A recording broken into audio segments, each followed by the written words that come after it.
हम बात करे वाले बनी धनंजय धरकन के बारे में। हमारे भाई धनंजय धरकन बहुत ही अच्छा सिंगर बाड़े हमारे भाई, गाना भी बेस्ट लगेला।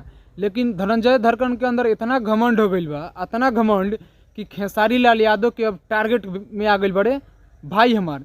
काश कि देखो धनंजय धरकन के सोशल मीडिया पर 2 दिन पहले से कोई वीडियो वायरल चलता, वो वीडियो देखला के बाद साफ साफ लौकता कि धनंजय धरकन खेसारी लाल यादव के टारगेट करते रहे। धनंजय धरकन के अंदर इतना घमंड हो गई बा, 10-20 को गाना ना बचल कि धनंजय धरकन के इतना घमंड हो गई कि मतलब हम बता नहीं की सकत।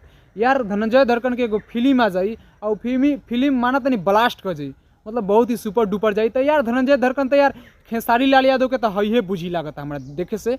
जौन वीडियो हम देखनी है यार इतना मतलब हमके दुखी लागल है यार कि धनंजय धरकन के बहुत ही अच्छा सिंगर माना तनी है, और वो आज धनंजय धरकन खेसारी लाल यादव के टारगेट करता। पहले कुछ वीडियो बा जो नहीं वीडियो देखा जाए। अगर बात पावर स्टार और ट्रेंडिंग स्टार का सुपर स्टार की बात किया जाए तो हम लोग तमाम इतने गाने हिट दिए हैं। हम लोग कौन कौन स्टार लगाए, हम लोग पावर लगाए, सुपर लगाए कि मतलब गाने के कोना हिट होता 50 स्टार लगाएंगे पीछे आगे आगे। भाई हमार ई बात धनंजय धरकन के वीडियो जो सोशल मीडिया पर काफी तेजी से वायरल चलता, जानते रखा है कि ट्रेंडिंग स्टार खेसारी लाल यादव के टारगेट के लिए भाई बोलत बा 20 गाना ना हिट भइल कि बोलता कि हम अपने आगे कौन सा स्टार लगाएं, कौन सा स्टार लगाएं हम अपने पीछे। हमारे गाने बहुत सारे हिट हुए हैं, मतलब कि कौन सा स्टार लगा। यार धनंजय धरकन भाई यार देखो तू बहुत ही अच्छा गावेला, बट यार तू खेसारी लाल यादव के टारगेट करता रहा यार।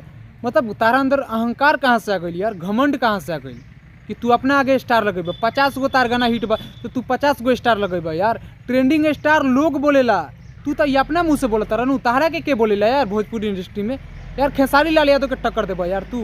तारा के कौन लोग स्टार बोलेला यार, तारा के तो हम तार फैन रहनी है लेकिन तारा के कोनो स्टार ना मानीला, ठीक बा। तू यार खेसारी लाल यादव के टारगेट करता रहा यार, खेसारी लाल यादव के टारगेट करता खुलियाम हमार भाई धनंजय धरकन। यार 20 गाना हिट ना बल्कि यार खेसारी लाल यादव के लोग टारगेट करे लगल। यार एगो मूवी ब्लास्ट हो जी तो खेसारी लाल यादव के तो यार लोग ठेंगा देखा लगी यार। खेसारी लाल यादव ब्रांड बारे ब्रांडे रही हैं। तो भाई हमारा हमनी के जितना समाज के लोग बनी जा खेसारी लाल यादव के फैन बनी जा, चैनल के ज़्यादा से ज़्यादा सब्सक्राइब करिए, वीडियो के ज़्यादा से ज़्यादा शेयर करके बताइए कि धनंजय धरकन खेसारी लाल यादव के टारगेट करता।